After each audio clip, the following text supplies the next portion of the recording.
Welcome back to Mind Over Masculinity, the space where we get real about men's mental health, resilience, and the often untold stories behind personal information. I'm your host Yusuf, and today we have a truly extraordinary guest, Rachel Lundberg. Rachel is a woman of remarkable resilience, a former classical ballet dancer, chronic illness survival, and courageous truth seeker who left a high demand religion at 41. She is now reshaping the way the world thinks about yoga through her work with YogaOAK University and the alignment based yoga specialist certification. Rachel's approach, InBodyWise Yoga, isn't just about poses, it's about integrating brain, body, and heart and helping people move in ways that truly support their mental, emotional, and physical. Rachel, welcome to the show. It's a pleasure to have you here. Thank you. I'm very excited to be here. Pleasure is all ours. Rachel, when we think of men and yoga, many assume it's just stretching or flexibility work. From your perspective, how does yoga support men in navigating and emotional and mental health? Well, I think yoga is a wonderful tool for both men and women, obviously, but it's fairly apparent that men are not as involved in yoga, at least in the West, Right. as much as women are. However, the benefit that I see for men and that I hear from men is that the physicality of the asana practice, the postures, the poses is incredibly healing for men in particular because it provides them the opportunity to work in community, to be in community side by side in a mat, on the mat, doing a physical practice, um, and it allows that energy to move through the body. Um, that often needs to be. So, um, and I'm not a man, so I can't speak from personal experience, but from what I understand and from the men that I speak to, there's a lot of internal pressure, um, and a lot of emotional suppression that happens in our male communities, and yoga can be a safe and easy place to allow those things to move through without necessarily having to get into all the deep feelings and conversations. And what should be the first step for a man who feels intimidated by traditional yoga environments? Well, I think it depends on the reason why he is feeling intimidated, but I will say that, you know, men should be aware that unless it's specifically stated that it's a male class, a class specifically for men, that there's a good chance that there will mostly be females in the class. That just tends to be the trend. And I know that's a big blanket statement, but and it could vary across regions, etc. But in my experience in running a studio and running schools, teacher training schools, is that the majority are female. So just getting comfortable with that idea that you might be one of few men that are there, but it's important that men attend so that more men can attend classes.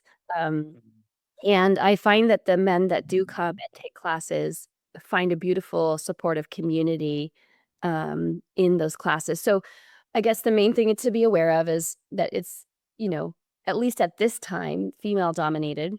Um, but that does not, hopefully, that doesn't keep somebody from taking class. And the other thing I would have someone be aware of is just maybe go with a friend, go with somebody that you feel comfortable with. Um, and don't be afraid to not do it right. I think that, for any of us, male or female, we get intimidated by the idea of not doing it right. So finding a class where you can learn the practice without feeling the pressure of having to do it perfectly. I think this is something when we learn any new thing, we feel intimidated, we feel that the fear of failure is there. But as we start, we learn that everybody is making same mistakes that we are. And yeah, it's important to start at least somewhere. And I'm not sure how it is for you. You said that you're in India. What part of India are you in? I'm in New Delhi. Okay. So I'm curious, are there a lot of men that attend yoga in New Delhi? Yeah, I feel the majority there are men in India that do yoga as compared to women, especially in public institutions or where they do in community. They are men, and men that too of older ages, like 40 plus, 50 plus ages. Mhm.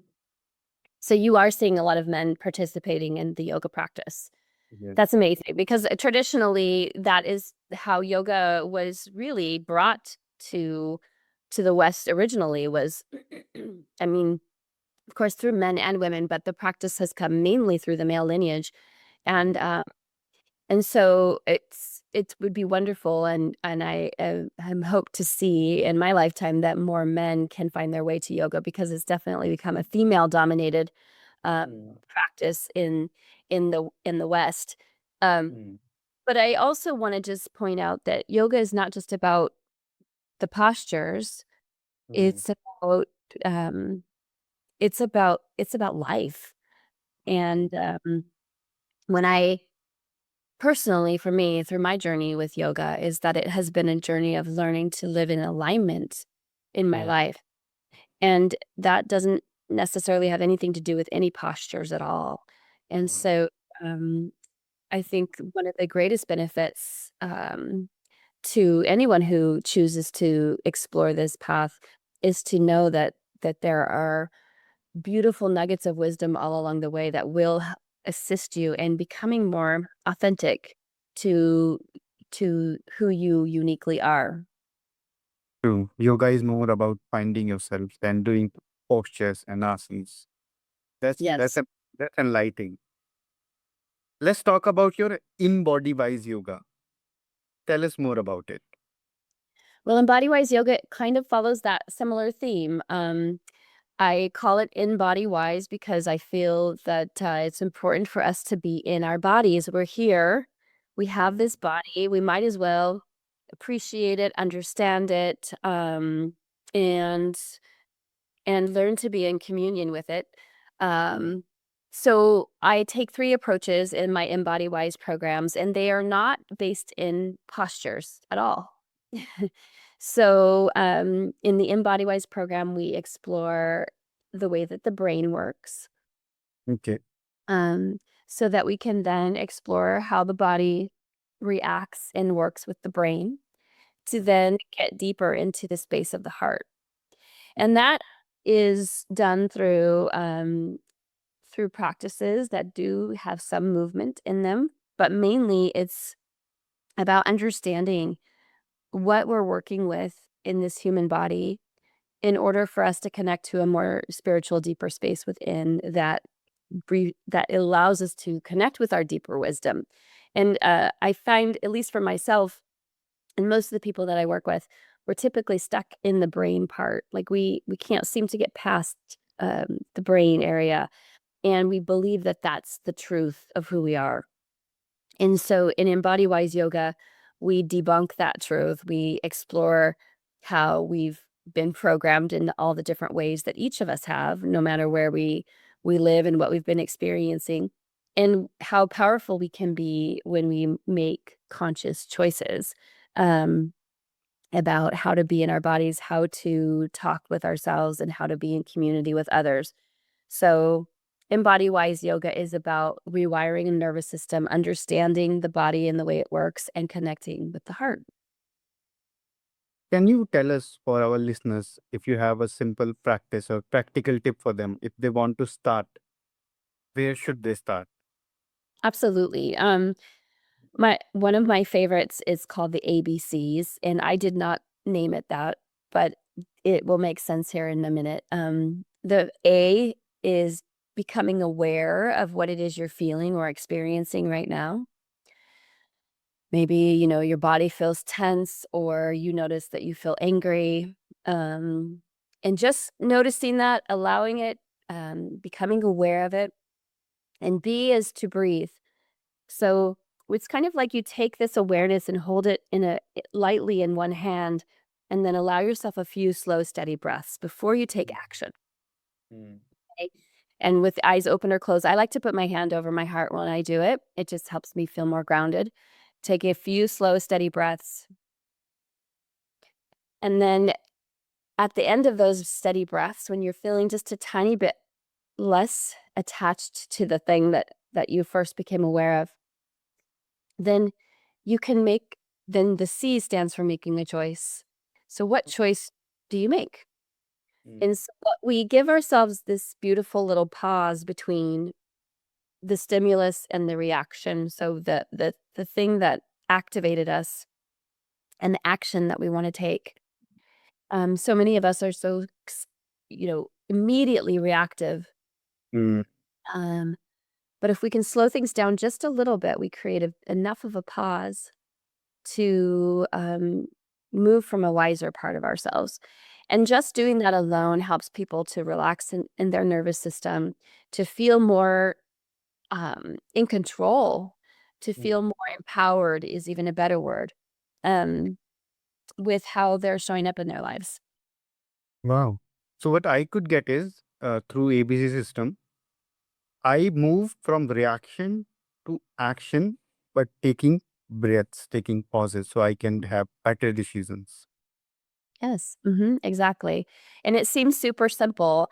And most of the practices that work with the nervous system and with these kinds of bringing these kinds of awarenesses are incredibly simple. And so we need to just let the with practice, our brains will start to believe that they actually carry any merit, because at first the brain will be like, that's stupid. That's too easy. I need it to be hard. But if you just give yourself a minute to breathe, as simple as that sounds, it will make all the difference. And how can we use these principles in our work, maybe relationships or parenting? Mm.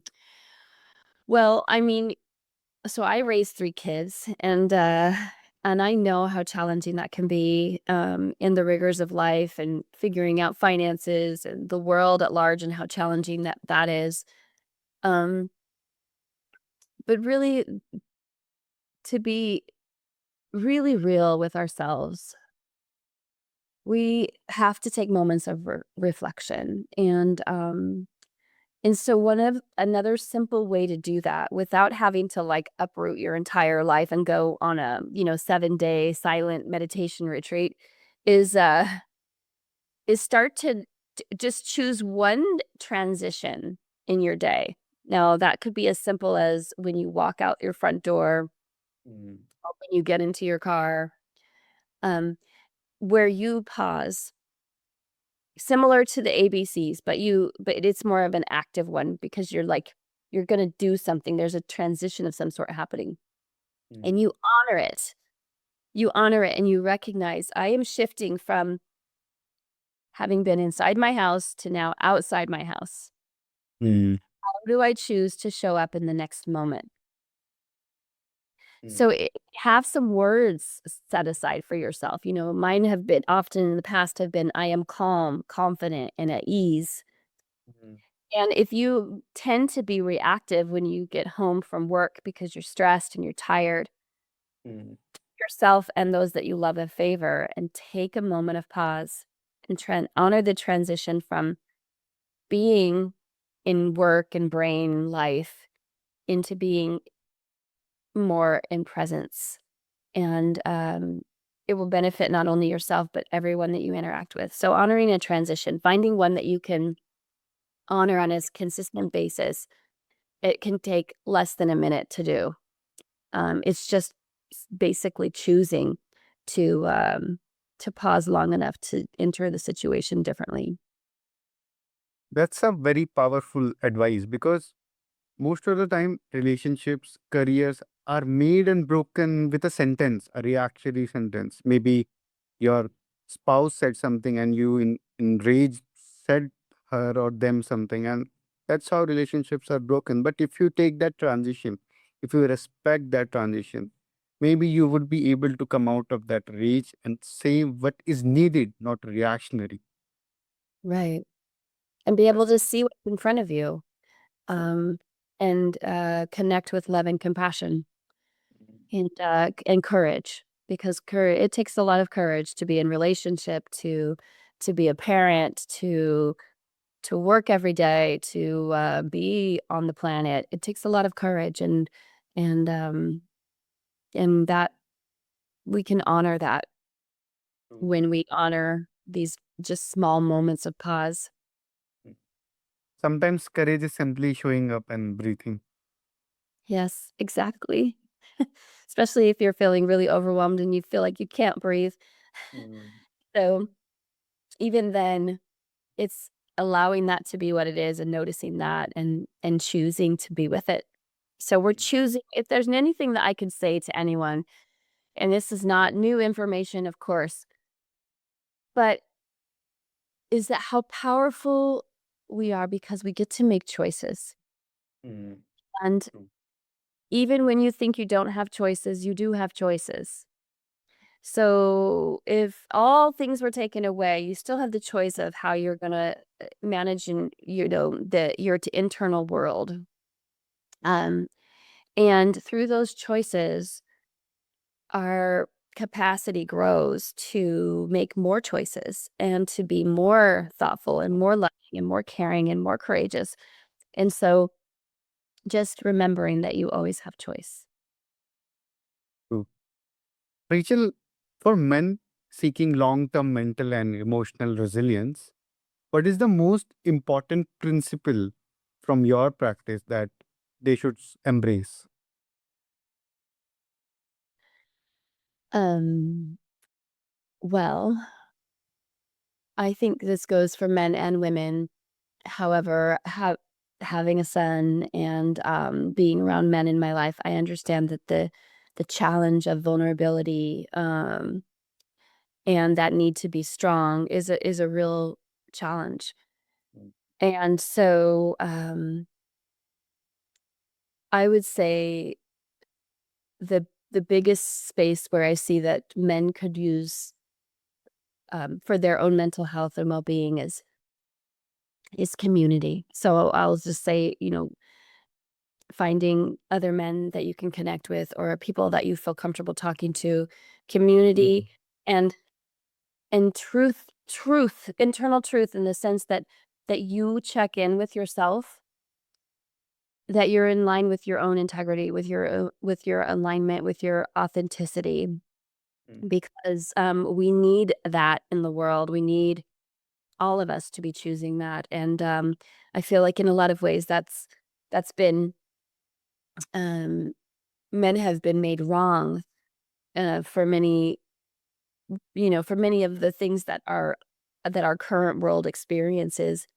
Um, however, um, the men that we have now in this right now moment, you know, th- make can make the choice that it be different for themselves and for the future of men. That that men can be living in that truth and light and integrity and courage, um, without needing to be or feeling weak or too powerful or maybe a lot of the other fears that I think happen for men. True. Are there any ways our listeners can connect with you? Maybe your website, LinkedIn, or any other place? Yes. So if you're interested in taking a physical yoga practice with me, a class with me, you can go to Thrive Yoga OC. That is my brick and mortar, yoga studio, and you can take your first class for free, and that's across. Anybody could take the class from across the world. So you can just take it live stream, or you can get the recording. That's available to anyone. Um, and then if you're interested in my InBodyWise programs and my teacher training programs, then you would want to check out YogaOAK University, and that's where I house all of those programs, and you can work with me directly or in a groups. Oh, I am sure our listeners would love to connect with you. Rachel, before getting off this conversation, do you have any last tips or last message that you want to leave us with?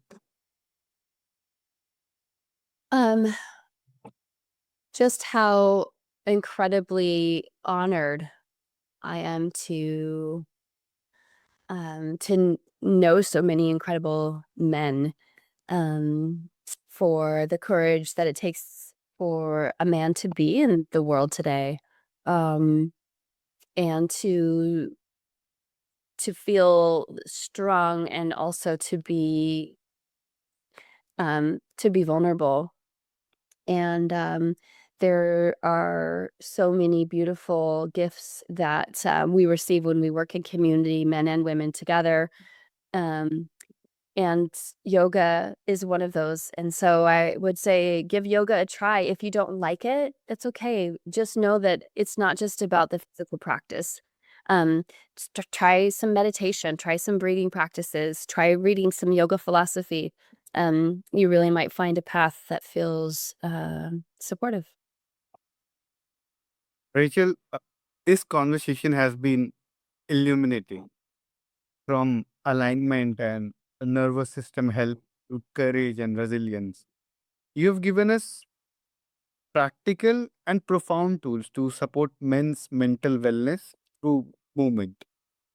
To our listeners, if you take one thing away today, let it be this: mental health isn't just talked about, it's lived through our bodies, our breath, and our choices. Explore your limits, honor your emotions, and remember that strength comes from the species we least expect. Rachel, thank you for sharing your wisdom, your courage, and your story. And to everyone tuning in, take the first step, move mindfully, and let the journey toward mental wellness begin today. Thank you so much. You.